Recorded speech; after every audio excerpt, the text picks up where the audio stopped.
जदि आपणकर जातक आपणकर किंबा आपणक परिवार कौन सदस्यंकर जातक नवग्रह शांति कौन पूजक आपन को जदि किसी उपाय कहते आपन ताहा करने असमर्थ अच्छा तेज आपन यही उपायटी कार्तिक मासरे करंतु गोटे सप्ताह करंतु देखिए आपण को अश्वमेध यज्ञर पुण्यफल मिल।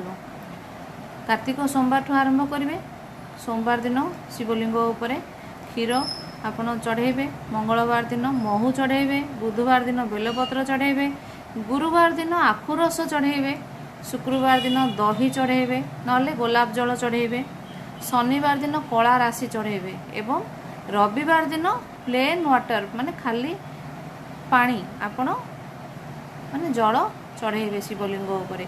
एमती 7 दिन जदि आपण करंती आपणको नवग्रह शांति यज्ञर पुण्यफल मिल, गोमेध यज्ञर पुण्यफल मिल एवं अश्वमेध यज्ञर पुण्यफल आपको मिल।